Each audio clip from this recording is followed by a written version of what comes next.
حاضرین جمعہ السلام علیکم ورحمۃ اللہ وبرکاتہ۔ الحمدللہ وکفی وسلام علی عبادہ الذین اصطفی، اما بعد فاعوذ باللہ من الشیطان الرجیم، بسم اللہ الرحمن الرحیم۔ یا ایھا الذین آمنوا اتقوا اللہ حق تقاتہ ولا تموتن الا وانتم مسلمون۔ صدق اللہ مولانا العظیم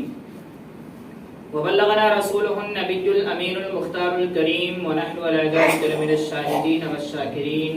والحمد لله رب العالمين۔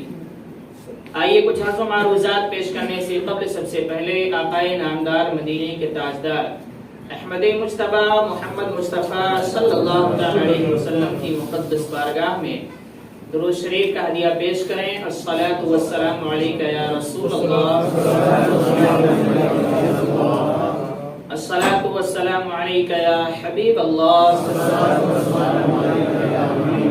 الصلاۃ والسلام علیک یا نور اللہ، صلی اللہ تعالی علیہ وسلم۔ میرے پیارے آقا صلی اللہ تعالی علیہ وسلم کے پیارے دیوانوں، سب سے زیادہ جس چیز کی ضرورت ہمیں اور آپ کو اور پوری امت مسلمہ کو ہے، وہ چیز خوف خدا، اللہ کا ڈر ہمارے اور آپ کے لیے ضروری ہے۔ کیونکہ جب انسان کے دل میں اللہ کا خوف پیدا ہوتا ہے تو انسان ہر برائی سے رکتا ہے اور ہر اچھے کام کی تلاش میں لگ جاتا ہے، اور جس دن انسان کے دل سے اللہ کا خوف مٹ جاتا ہے اسی دن سے انسان ہر برائی کی طرف آگے بڑھتا ہے اور ہر نیکی سے دور ہوتا ہوا چلا جاتا ہے۔ انسان کے دل میں جب اللہ کا خوف پیدا ہوتا ہے تو اس کی آنکھیں جب دیکھتی ہیں تو اچھی چیزوں کی طرف دیکھتی ہیں، غلط چیزوں سے اپنی نگاہوں کی حفاظت کرتا ہے۔ اپنی زبان سے جب کوئی الفاظ ادا کرتا ہے تو وہ الفاظ شریعت کے مطابق ہوتے ہیں، گالی گلوچ جھوٹ غیبت سے وہ پرہیز کرتا ہے۔ کان سے جب کوئی چیز سنتا ہے تو خوف خدا سے سننے والی کان گناہوں سے دور ہو کر صرف اچھی باتوں کو سننے کی کوشش کرتی ہے۔ جس دل میں اللہ کا خوف پیدا ہو جاتا ہے اس انسان کا ہاتھ جب کہیں بڑھتا ہے تو ظلم و زیادتی کی طرف نہیں بلکہ دین کی خدمت اور مخلوق کی خدمت کی طرف بڑھتا ہے۔ انسان کے دل میں جب اللہ کا خوف پیدا ہوتا ہے تو اس کا ہر قدم نیکیوں کی طرف اٹھتا ہے، گناہوں سے وہ بچتا ہوا نظر آتا ہے۔ غرض کی دل میں جب اللہ کا خوف پیدا ہو جاتا ہے اور اللہ کے خوف کی وجہ سے جب انسان کا دل سنورتا ہے تو دل جسم کے ہر حصے کو اکیلے سنوار دیتا ہے، کسی اور چیز کی ضرورت نہیں پڑتی۔ اور جب انسان کا دل بگڑ جاتا ہے، اللہ کا خوف اس کے دل سے نکل جاتا ہے تو دل بگڑتا ہے تو پورے جسم کو اکیلے بگاڑ دیتا ہے، کیونکہ سارا جسم دل کے قبضے میں ہوتا ہے۔ دل جو چاہتا ہے وہی جسم کا ہر حصہ کرتا ہوا نظر آتا ہے۔ اللہ رب العزت فرماتا ہے یا ایھا الذین آمنوا اتقوا اللہ حق تقاتہ، کہ اے ایمان والو اللہ سے ایسا ڈرو جیسا کہ اس سے ڈرنے کا حق ہے۔ اللہ سے اس قدر ڈرو جیسا کہ اس کی شان ہے، اس کے شان کے مطابق اللہ سے ڈرو، اپنے دل کے اپنے خواہش کے مطابق نہیں، اس کی شان کے مطابق اللہ سے ڈرو۔ وَلَا تَمُوتُنَّ إِلَّا وَأَنْتُمْ مُسْلِمُونَ، اور کوشش یہ کرو کہ مرو تو ایمان کے ساتھ مرو، کہیں ایسا نہ ہو کہ مرتے وقت ایمان سے ہاتھ دھو بیٹھو تو نتیجہ یہ نکلے گا کہ سیدھے جہنم میں ڈال دیے جاؤ گے۔ اللہ رب العزت نے یہ چیز جو ہمارے اور آپ کے لیے ارشاد فرمائی اور ہماری توجہ اس چیز کی طرف دلائی گئی، اس میں بہت بڑا راز ہے، کیونکہ ہم اور آپ جانتے ہیں، مانتے ہیں، سمجھتے ہیں، یہ اور بات ہے کہ ہم دنیا کی رنگینیوں میں رنگے ہوئے ہیں، اس پر عمل نہیں کرتے ہیں۔ ہر انسان یہ جانتا ہے کہ جو اللہ سے ڈرتا ہے، جس کے دل میں اللہ کا خوف ہے، وہی انسان دنیا میں بھی کامیاب ہوتا ہے اور آخرت میں بھی کامیاب ہوتا ہے۔ یہ ہم جانتے ہیں اور آپ بھی جانتے ہیں اور ہر انسان جانتا ہے، لیکن بس ہم اپنی خواہش کو پوری کرنے کے لیے اللہ کے خوف کو ٹھکراتے ہیں اور دنیا کے رنگینیوں میں رنگ جاتے ہیں، نہ نماز کی فکر رہتی ہے، نہ روزوں کی فکر رہتی ہے، نہ غریبوں کی مدد کی فکر رہتی ہے، نہ چھوٹوں پر شفقت کی فکر رہتی ہے، نہ بڑوں کے ادب کی فکر رہتی ہے، نہ دین کی خدمت کا جذبہ ہے، نہ قرآن کی تعلیم کا جذبہ ہے، نہ بچوں کی اچھی تربیت کا جذبہ ہے، کسی چیز کا جذبہ نہیں۔ جذبہ اگر ہے تو بڑے گھر بنا لو، بڑے محل بنا لو، بڑی گاڑیاں لے لو، اچھی کمائی ہونی چاہیے، میرے بیٹے کی نوکری لگے تو 4-5 لاکھ مہینہ کمانا چاہیے، گھر میں ہر مہینے 4-5 لاکھ آنا چاہیے، 10 لاکھ آنا چاہیے۔ ہم دکھیں پورے محلے میں تو سب لوگ کہیں کہ فلاں کی کمائی کتنی اچھی ہے، فلاں کا گھر کتنا اچھا ہے، اس نے 2 کروڑ کے گھر خریدے، اس نے 10 کروڑ کے گھر خریدے، اس نے 10 لاکھ کی گاڑیاں خریدی۔ ہم اس کی فکر میں لگے ہوتے ہیں۔ میرے عزیز دوستو، ہر انسان اس کی فکر میں لگا ہوتا ہے، لیکن آپ غور کریں جب وہ مرتا ہے تو اس کا نتیجہ کیا نکلتا ہے؟ یہ ساری چیزیں چھوڑ کر جاتا ہے، اس کے ساتھ اگر کوئی چیز جاتی ہے تو خوف خدا کی بنیاد پر جو اچھے کام کرتا ہے وہی اچھا کام اس کے ساتھ جاتا ہے، باقی سب چھوڑ کے چلا جاتا ہے۔ اور اللہ رب العزت نے فرمایا کہ انعام جو اللہ سے ڈرتا ہے، جو مجھ سے ڈرتا ہے، اس کے لیے انعام ہے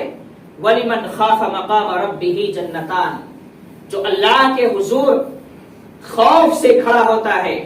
خوف سے کھڑے ہونے سے ڈرتا ہے، اللہ کے حضور کھڑے ہونے سے ڈرتا ہے، یعنی کانپتا ہے، اس کے لیے ایک جنت نہیں، اس کے لیے 2 جنتیں اللہ عطا فرماتا ہے۔ لیکن شرط یہ ہے کہ ہم اس خوف کو اپنے دل میں پیدا کریں۔ آج ہر برائی کا جڑ یہی ہے کہ ہمارے دلوں میں اللہ کا خوف پیدا کرنے کو تیار نہیں ہے۔ ہر کام ہم کرتے ہیں، دنیا کا ہر کام ہم کرنے کے لیے تیار ہیں، لیکن ہمارے دل میں اللہ کا خوف نہیں ہے۔ چھوٹا کون، بڑا کون، بھائی کون، باپ کون، ماں کون، سب کے رشتے ختم ہو چکے ہیں آج کے دور میں۔ اگر کوئی رشتہ بچتا ہے تو دوستوں کا رشتہ بچتا ہے، اور یہ دوستوں کا رشتہ سب رشتے خراب کرتا ہے۔ یا پھر یہ ہوتا ہے کہ شادی کے بعد ایک بیوی کا رشتہ بچتا ہے، جو بیوی کا رشتہ سارے رشتوں کو خراب کرتا ہوا نظر آتا ہے۔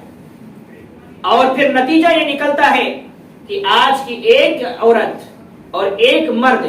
جو صرف اپنی عورت کے کہنے میں آنے کے بعد، اپنی بیوی کے کہنے میں آنے کے بعد اپنے ماں کو بھی چھوڑتا ہے، باپ کو بھی چھوڑتا ہے، بھائی کو چھوڑتا ہے، بہنوں کو چھوڑتا ہے، اپنے سارے رشتہ داروں کو چھوڑتا ہے، صرف اس لیے کہ وہ اپنی بیوی کے کہنے میں آ چکا ہوتا ہے۔ یعنی ایک عورت ہے اتنے سارے رشتوں کو برباد کرتی ہوئی نظر آ رہی ہے، اور ہم جیسے نوجوانوں کو سمجھ میں نہیں آتا کہ ہمیں فیصلہ کیا کرنا چاہیے۔ ہم یہ فیصلہ لے لیتے ہیں کہ ہماری بیوی جو کہہ رہی ہے وہ بالکل صحیح کہہ رہی ہے۔ شادی کے پہلے تک دنیا کی سب سے حسین، سب سے خوبصورت، سب سے اچھی عورت ہماری ماں ہوا کرتی تھی۔ شادی کے بعد آج ہزاروں عیب ہم اس کے اندر پیدا کر دیتے ہیں، میری ماں ہی ایسی ہے، اس کا کام ہی ویسا ہے، اور نتیجہ یہ نکلتا ہے کہ محترمہ صاحبہ جو کچھ کہیں وہ صحیح ہے۔ اگر کہہ دیں کہ ماں باپ کو چھوڑ دو تو یہ جناب ماں باپ کو چھوڑنے کے لیے تیار ہیں، الگ سے گھر لے کے بیوی کو رکھنے کے لیے تیار ہیں۔ اگر وہ کہے اپنے بھائیوں سے الگ ہو جاؤ تو ایک انسان، نوجوان ایک انسان اپنے بیوی کے کہنے پر اپنے بھائیوں کو چھوڑتا ہوا نظر آتا ہے۔ پتہ یہ چلا کہ ایک بیوی ہے جو کئی رشتوں کو مٹاتی ہوئی نظر آتی ہے، اور ہم جیسے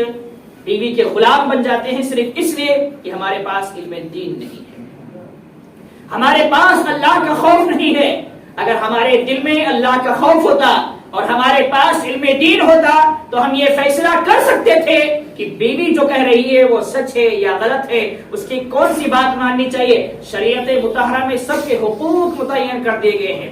بیوی کے حقوق الگ ہیں، ماں کے حقوق الگ ہیں۔ اگر ماں کی وجہ سے ہم بیوی کو ستائیں تو بھی غلط ہے، اور بیوی کی وجہ سے ماں کو ستائیں تو بھی غلط ہے۔ اور یاد رکھ لینا، ایک انسان بیوی کی وجہ سے جہنم تو پا سکتا ہے،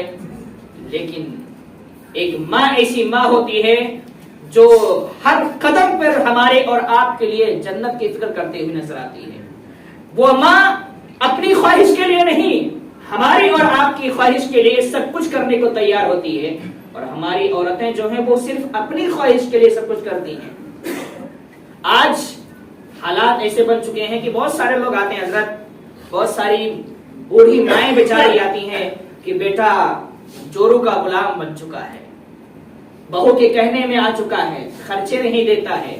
جو ماں باپ اپنا خون پسینہ بہا کر ساری اپنی جوانی ہمیں جوان کرنے میں صرف کر دیتے ہیں، اپنی ساری جوانی، اپنی ساری طاقت ہمیں مضبوط کرنے میں خرچ کر دیتے ہیں، جب وہ کمزور پڑ جاتے ہیں تو یہی ہماری جوانی انہیں تڑپاتی ہوئی نظر آتی ہے، انہیں رلاتی ہوئی نظر آتی ہے۔ یہ صرف اس لیے ہو رہا ہے کہ ہمارے دلوں میں خوف خدا نہیں ہے، اور خوف خدا جب انسان کے دل میں پیدا ہوتا ہے تو نتیجہ یہ نکلتا ہے کہ بڑے سے بڑا گناہ بھی صرف خوف خدا کی بنیاد پر بخشا ہوا نظر آتا ہے۔ آپ کو بتاؤں میں، امام غزالی رحمت اللہ تعالی علیہ لکھتے ہیں کہ ایک شخص بنی اسرائیل کا تھا، بہت ہی بڑا مالدار تھا، اور قرآن مقدس میں اللہ رب العزت نے باقاعدہ فرما دیا کہ مال جو ہوتا ہے وہ جہنم کی طرف لے جاتا ہے اور غربت انسان کو جنت کی طرف لے جاتی ہے، لیکن جو مال جائز طریقے سے اللہ کی راہ میں خرچ کیا جائے وہ مال بھی انسان کو جنت کی طرف لے جاتا ہے۔ بنی اسرائیل کا ایک شخص تھا، موسیٰ علیہ السلام کا دور ہے، بہت بڑا تاجر تھا، بہت بڑا مالدار تھا۔ اسی کے محلے میں ایک غریب عورت تھی جس کے ہاں کھانے پینے کا انتظام نہیں ہوتا تھا، اس کے بچے تھے، بھوک سے تڑپ رہے تھے۔ اس کے دل میں خیال آیا کہ چلو یہ سرمایہ دار ہے، مالدار ہے، اس کے پاس چلتے ہیں اور کچھ اپنی فریاد کرتے ہیں، ہو سکتا ہے کچھ ہمیں دے دے، بچوں کے کھانے پینے کا انتظام ہو جائے۔ لیکن جیسے آج ہوتا ہے ویسے کل بھی ہوتا تھا۔ وہ عورت بیچاری گئی تو اس ظالم نے ایک جملہ کہا اس عورت سے کہ تم میری خواہش پوری کر دو، جو چاہو میں تمہیں دینے کے لیے تیار ہوں۔ یہ آج بھی ہوتا ہے، آج بھی کارخانوں میں، آج بھی نوکری جو عورتیں بیچاری مجبوری کی وجہ سے کرتی ہے، ان کا غلط استعمال آج کے حیوان، جانور قسم کے انسان کرتے ہیں آج بھی۔ اس تاجر نے کہا کہ تم میری خواہش پوری کرو، جو چاہو میں تمہیں دینے کے لیے تیار ہوں۔ عورت عزت دار تھی، خوف خدا دل میں